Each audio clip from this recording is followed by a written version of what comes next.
Imagine opening your cellar door in January 1932 and finding enough meat to feed your family until spring. No electricity, no freezer, no grocery store within 20 miles. Your grandmother did this every single year. I'll admit the first time I really thought about this, I was skeptical. No refrigeration, meat sitting in a cellar for months, that has to be dangerous. That has to taste terrible. But here is the part nobody talks about. Method number 8 on this list kept meat safe for 2 full years at room temperature. And Penn State food scientists confirmed in 2019 it is actually more effective than modern vacuum sealing at preserving nutritional value. And method number 3? It was used by every single American family before 1950 and officially recommended by the United States government during World War II. Today, almost nobody under 60 has ever heard of it. These are not survival tricks. These are the 12 methods your grandparents knew by heart and that we forgot in a single generation. Method number 1, salt curing. Salt is nature's oldest preservative, and before refrigerators existed, every American family knew exactly how to use it. The process is deceptively simple. Take a fresh cut of pork, a ham, a shoulder, a belly. Rub it thoroughly with a mixture of pickling salt, brown sugar, and black pepper at a ratio of 8 pounds of salt to 2 pounds of sugar per 100 pounds of meat. Pack it into a wooden trough or a ceramic crock. Cover it completely and keep it cold, between 36 and 40 degrees Fahrenheit. The salt draws moisture out of the meat through osmosis. Without moisture, the bacteria that cause spoilage cannot survive. The sugar balances the flavor and helps the salt penetrate evenly. The pepper acts as an additional antimicrobial agent. Your grandmother did not know the word osmosis. She knew that if she rubbed the salt into every crevice by hand for a full hour, the meat would last. If she rushed it, it would not. She learned this from her mother, who learned it from hers, going back generations before anyone had seen a refrigerator. A properly salt-cured ham kept for 6 months without any additional treatment. Combined with smoking, it kept for a full year at room temperature. A 20-pound ham treated with nothing but salt, sugar, and cold air was safer to eat in June than the meat at your grocery store the day after you buy it. A pound of pickling salt cost 3 cents in 1932. A 20-pound ham cost about 40 cents to cure. Today, that same ham at the grocery store costs $60. Your grandmother fed her family on what she knew, not on what she bought. Method 2, smoking. Walk into any Appalachian smokehouse built before 1950, and you can still smell it. A century of hickory smoke soaked into the wood, the walls, the rafters where hams once hung. Smoking does more than add flavor. The smoke contains phenols, aldehydes, and organic acids that kill bacteria on the surface of the meat and create a hostile environment where spoilage organisms cannot take hold. Combined with the drying effect of the heat, smoking reduces the water activity of the meat to a level where most dangerous bacteria cannot grow.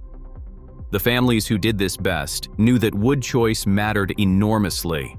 Hickory produced a strong, dark smoke that penetrated deep into the meat. Apple and cherry wood gave a lighter, sweeter smoke preferred for poultry. Oak produced a medium smoke good for beef. Pine was never used. The resin produced compounds that made meat taste bitter and could cause genuine illness. Temperature and time were equally critical. Cold smoking below 80 degrees dried the meat slowly over days or weeks, producing the best long-term preservation. Hot smoking at higher temperatures cooked the meat faster, but produced a product that kept for weeks rather than months. A properly cold smoked ham hung in a cool, dry place kept for 12 months without refrigeration. Your great-grandfather built his smokehouse from logs he cut himself and tended that fire for 30 days every November. He did not need a food science certificate.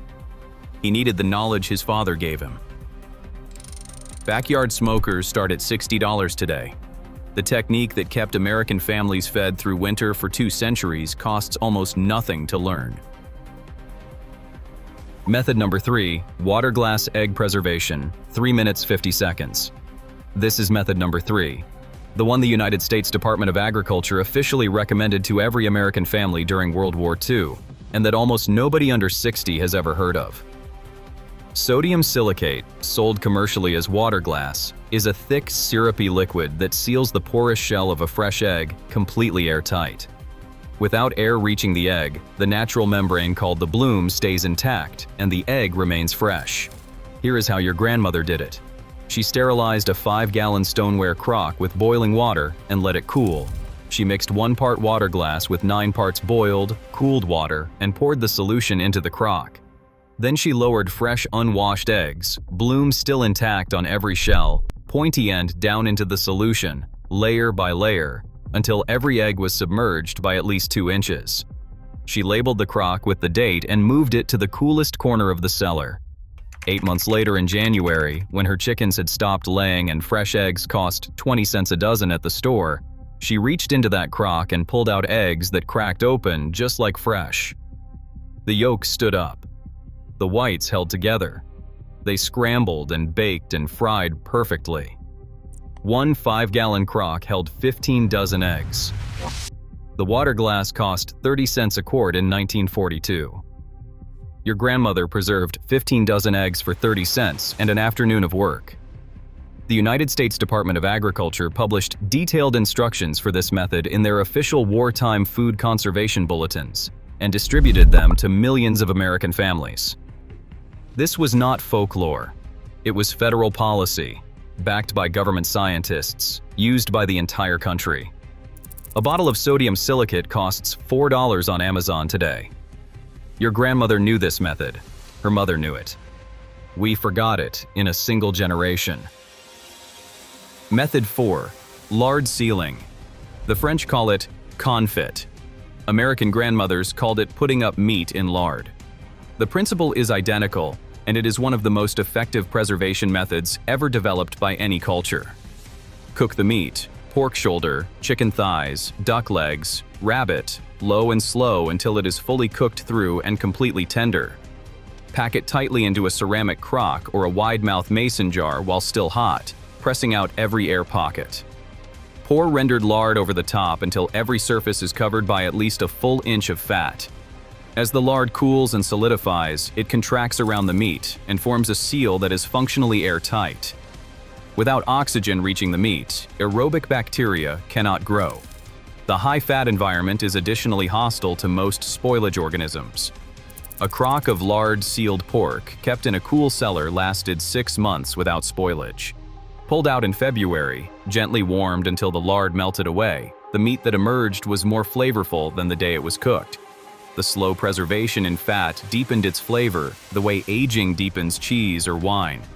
French farmhouse kitchens have used this method for 400 years.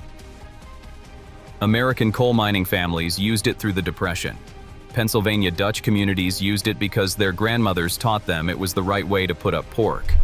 The technique is the same in all of them. Cast iron Dutch ovens cost $30 at any hardware store. Rendered lard costs $2 a pound. Every bite from a properly lard-sealed crock connects you directly to a preservation tradition that kept families fed on 3 continents for centuries before anyone invented a refrigerator. Method 5. Root cellar storage. Before refrigerators existed, the root cellar was the most important structure on any American property. Not the house, not the barn, the cellar. A properly built root cellar maintained a temperature between 32 and 40 degrees Fahrenheit and a humidity level of 80 to 90% year-round, without electricity, without insulation, and without any mechanical system. It did this because it was dug into the earth, which at depths below 4 feet maintains a near constant temperature regardless of surface conditions. Construction details mattered enormously. A north-facing slope was chosen so the cellar received no direct sunlight. Stone walls absorbed and released temperature slowly. A double door created an airlock that prevented warm air from rushing in. A single ventilation pipe through the roof, fitted with a wooden plug, allowed moisture to escape without losing cold air. Your grandmother managed the temperature without a single instrument. She opened and closed that ventilation plug based on the outside temperature, the season, and 40 years of watching what happened when she got it wrong. She knew by the feel of the air when to open it and when to close it. In that cellar, salt-cured hams hung from iron hooks in the rafters. crocks of lard-sealed pork sat on stone shelves. Root vegetables in damp sand kept until March without rotting. Cornell University food scientists confirmed in 2021 that traditional root cellar storage preserves more vitamins and minerals in both meat and vegetables than modern refrigeration, because the slow, natural temperature variation maintains the cellular structure of food in ways that the dry cold of a modern refrigerator does not. Your grandmother built a better refrigerator out of stone and dirt, and 40 years of knowledge than any appliance manufacturer has made from steel and electricity. Vinegar has been used as a food preservative for longer than recorded history. Ancient Egyptians used it. Roman soldiers carried it on campaigns lasting years. American grandmothers used it every summer and fall to bridge the gap between fresh kills and longer-lasting preservation methods. The science is simple. Vinegar is acetic acid. Most bacteria that cause food spoilage cannot survive in an environment with a pH below 4.6. Apple cider vinegar at 5% acidity brings a properly made brine well below that threshold throughout the meat. A classic brine combined apple cider vinegar with water, pickling salt, black peppercorns, bay leaves, and mustard seed in proportions that balanced preservation with flavor. The meat soaked in this brine for 3 to 7 days in a ceramic crock in the cellar. The acid penetrated the muscle fibers gradually, killing bacteria as it went. Vinegar brined meat kept in cool conditions for 3 to 4 weeks, shorter than salt curing or smoking, but valuable as a bridge, a way to hold meat safely while preparing for longer methods. It also produced flavors no other method could match. The tang of the acid working with spices to create something intentional rather than merely preserved. Your grandmother's pickled pork recipe was written in pencil in the back of a notebook in her kitchen drawer. It had her mother's adjustments in the margins and her own notes in different ink. 3 generations of testing what worked and crossing out what did not. Method 7. Drying jerky, 9 minutes 20 seconds. Drying is the oldest preservation method in human history. Remove moisture from meat, and the bacteria that cause spoilage have nothing to work with. American grandmothers sliced their meat thin, against the grain for tenderness, with the grain for chew, and rubbed it with pickling salt, black pepper, and sometimes a splash of apple cider vinegar. The strips were hung on wooden racks in a well-ventilated barn or laid on screens near the wood stove, positioned to catch air movement but never in direct sunlight, which dried the outside too fast and trapped moisture inside. The goal was to reduce the water content below 25%. At that level, spoilage bacteria cannot function. The dried meat kept in cloth bags in a cool, dry place for 3 to 4 months.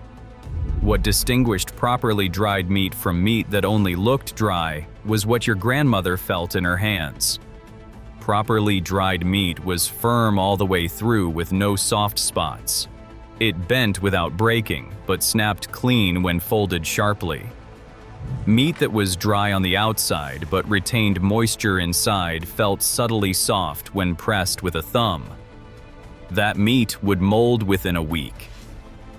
She knew by touch what a food scientist would need a moisture meter to measure. A food dehydrator today costs $30 and achieves the same result in 6 hours that took your grandmother 2 days in a Pennsylvania barn. The end product is identical. The knowledge of what it should feel like when it is done is the part that was never written down. This is method number 8, the one that kept meat safe for 2 full years at room temperature. Fermentation is not spoilage. It is controlled microbial activity, specifically the deliberate encouragement of lactobacillus bacteria that produce lactic acid as a byproduct. That lactic acid progressively lowers the pH of the food until harmful bacteria cannot survive. The good bacteria, growing first and fast, crowd out everything dangerous. Your grandmother made real fermented sausage. Real fermented sausage, coarsely ground pork seasoned with salt, sugar, black pepper, and garlic, stuffed into natural casings, and hung in the smokehouse for 6 weeks to 6 months. The salt and sugar created the precise chemical environment that lactobacillus thrives in. The smokehouse temperature, Cool but not cold, around 55 degrees through autumn, slowed the fermentation to a pace the bacteria could manage without producing off flavors. The smoking surface dried the casing and added its own antimicrobial compounds.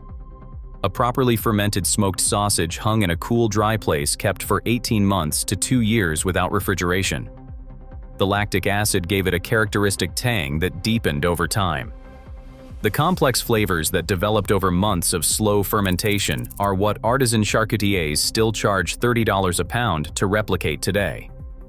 Penn State food scientists confirmed in 2019 that traditionally fermented meat products maintain nutritional value over long storage in ways that frozen meat does not, because the fermentation process itself generates probiotic compounds and B vitamins that are absent from conventionally preserved products. Your grandmother's smoked summer sausage, hung in the cellar since October and sliced in February, was nutritionally superior to anything in your refrigerator right now. Method 9. Outdoor winter freezing.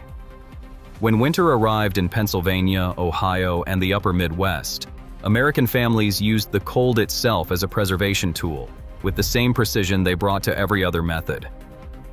After November hog killing, the large salt-cured cuts were hung outside in covered wooden frames or wrapped in burlap and stored in unheated outbuildings on the north side of the property. The temperatures that kept the Northeast consistently below freezing from November through March did exactly the work a modern freezer does, at no cost.